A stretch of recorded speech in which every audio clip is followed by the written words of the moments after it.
This semester I practiced filmmaking, right? And several ways. I went out and did films without dialogue. I did dramatic films with dialogue. I also got to explore different aspects of filmmaking, like also how people make animation. I mean, I got to see students make it, but still, I kind of got some experience when it comes to those fields.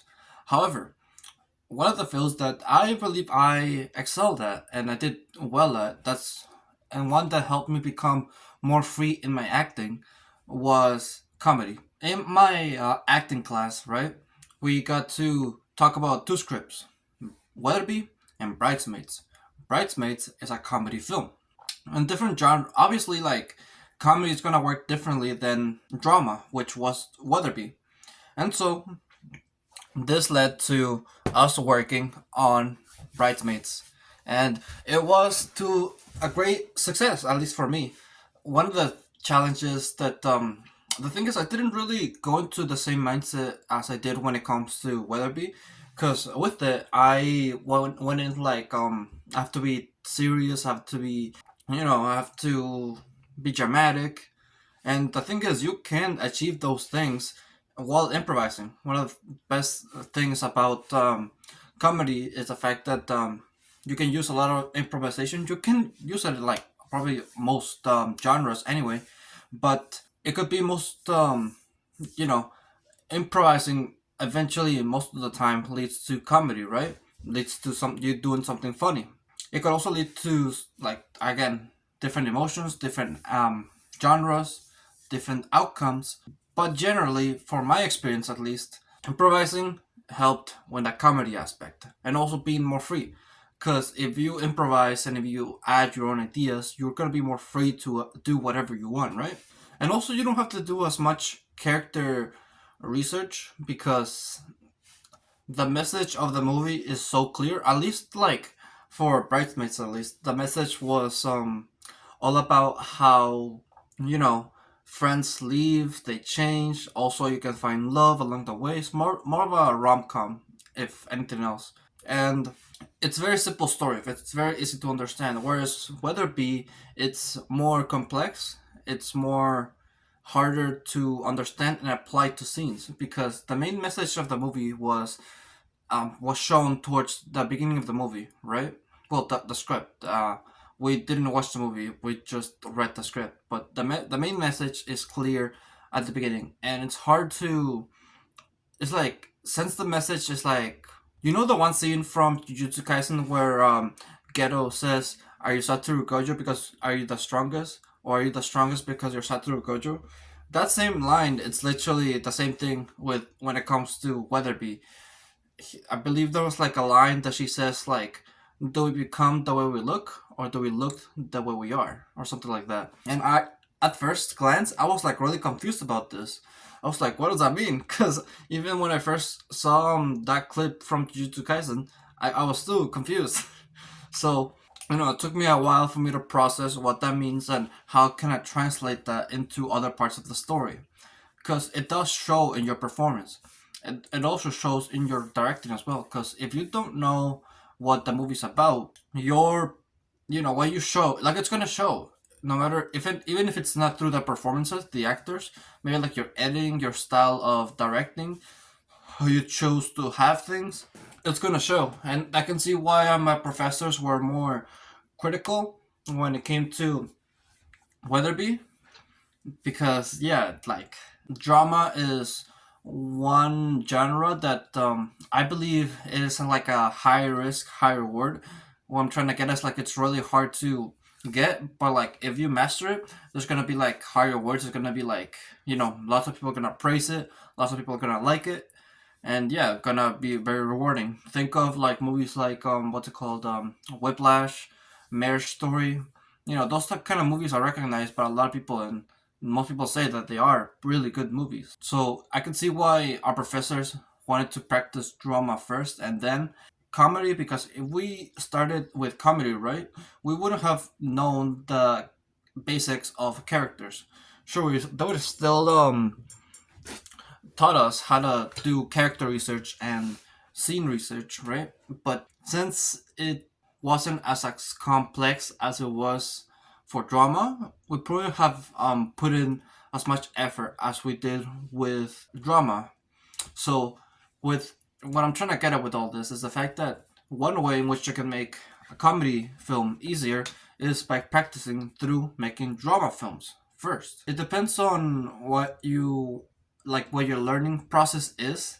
There are some people who might like start with comedy first because they have more comedy ideas. That's what I was thinking about recently because I wanted to make a couple short films for all of 25, well, all of 2025, like just like a bunch of them. And so one of the things that I was gonna do is start with my own, like writing my own comedic short film. Just make it like 5 pages, very short, and just make it comedy. And I feel like I can like get away with that because I already have some experience with character work and being dramatic and get showing like an arc. But like the thing is, when it comes to short films, it is entirely different because short films are scenes. They're not the same as long form films. This is one of the things that I asked my screenwriting professor about, and I don't know why I thought that like, oh yeah, short films can be as dramatic as feature films, and that's not the case. Because he said that like short films are like scenes; they're just scenes. Like one scene, and I kind of agree with it. And that made me take a step back and think, okay, maybe I shouldn't make this new film that I'm trying to make, my short film, as dramatic as I think it is, because it's not the same as if I was writing a feature. I was overthinking it. And that's the thing about short comedy films, is the fact that I don't think, well, this is just my opinion, but I don't think sometimes when it comes to short films in general, not just comedic short films, right? Sometimes you just gotta do it. You don't have to overthink it. You don't have to like overanalyze it. You just have to do it. Have the idea and then just like do it. Because I started writing down like different, like what each character wants, how this ties to this, how it's gonna be dramatic, their character's backstory and everything. I was going into all these things about my characters in this dramatic short film that I wanted to make, and then I remembered, oh wait, some people don't overthink this much. They don't put this much effort because it's not really needed when it comes to a short film. Because a short film is just a scene itself. If you have like a good creative scene, then yeah, that's all you need. Then that's well, that going tying that back to comedies. It's the reason why there's a lot of short comedy films. Is because you just have to think of a silly, fun, simple idea, and that's really kind of easy to do. You just have to do whatever you think it's funny to you. It's simple as that. I haven't. The thing is, I haven't thought about what I want my short film to be about because I'm still doing all sorts of different projects. So that's another topic for a different day. How you should only focus on one subject instead. So we've gone over how to act in a short film, right? Improvising helps a lot. Character work helps a lot. Environment helps a lot. Using the props. Okay, that reminds me of something that I did for Bridesmaids. The scene is on YouTube. It's the one where I'm wearing like a cop suit. But I remember something that could help and that I used is props. So, we were performing, doing our lines and everything, and then I remember we just kept going. Like towards the end, we went like completely off script, just improvising everything. And I remember I said something along the lines of "Don't litter, I'll find you," and then she was like, "Oh really? Yeah, yeah, yeah." Like try to test me and everything. And then I was like, "Yeah, I'll even arrest you." And so I had like handcuffs in my pocket. I pull up the handcuffs and then I try to handcuff her. That's a good way of how props and improvising can help you make a better, more funnier performance just right off the bat. But yeah, we went over writing, we went over acting. Let's go over if editing, because I don't know. For me, I didn't really have that much experience editing, but I did see a couple of ideas in the editing process in my class that I believe could work and could not work. First of all, breaking the fourth wall. I saw another one of my classmates. We were doing like the same scene from Bridesmaids, not the one that I was talking about, but like a different one. And he, you know, he had the idea to look at the camera and break the fourth wall, just like a brief second, and it worked. A lot of my classmates found it funny. My professor found it funny too, but he didn't think it would be like a good idea in film form, cause you know consistency. If you don't break the fourth wall towards the beginning of the movie, and you break it towards the end, it's kind of weird, right? It kind of doesn't really make sense. So you have to establish that pattern, that can happen because it does take out of the movie. It does like you know, take the experience away because okay, it would be kind of weird, right? If like throughout the whole movie you're watching the whole movie just like a movie that you're watching, and then towards the end that character looks at you. I'll be scared. I'll be terrified, honestly, and I'll be really confused.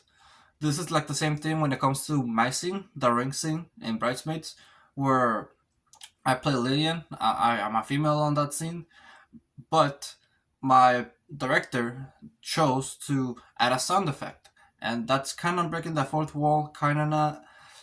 But he added that in, and yeah, some people find it funny, but it's not good. It's not. It doesn't align with the story either.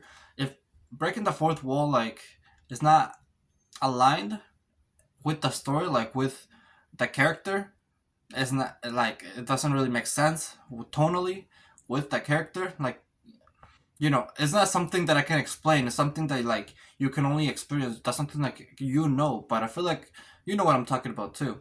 But yeah, it has to be consistent. Other than that, I don't really have that much experience when it comes to the editing process in a comedy film. All I know is that you get to choose whatever you think is funny, like whatever you think is funny as well, if you're the editor, because you're going over several different takes. Most of them that have like a variety, like they're gonna be completely different. That is, if you're directed right, and you're gonna have to choose whatever you think is funny. And this is like the hard part about comedy is the fact that comedy is subjective. Different people can find different things funny, and so whatever you show is probably gonna be what you think is funny, and some people might not think so. And so whenever you're in the theater and you show your performance, your film, and the part where you want people to laugh and they don't, it's gonna be a little bit disappointing whenever that happens. I guess that's one thing about being an editor. You get to choose what's on screen, and if you chose wrong, then you're gonna be disappointed. Because like with the director, like you could say like, oh, you could have used this take, and different ones instead. And then when it comes to like he knows that the outcome, he knows what actually happened on the set, so he wouldn't be as entirely disappointed. But maybe the editor will because he chose wrong. So yeah, that's the thing about editing. With the I think that's gonna be everything about comedy that I know so far. I will try to film comedy scenes in the future and write my own comedy. I'm already thinking about doing the scene from Scott Pilgrim and Barbie. And if you have other like suggestions as to what comedy films I should film next, please let me know. It'd probably be a lot of fun, and I can get the experience. And you can watch it, you can be entertained. So it's a win-win for everyone. So with that, thank you for watching this video. If you'd like to, sure to leave a like, subscribe if you're new or like my channel, and always remember to live your life like there's no tomorrow.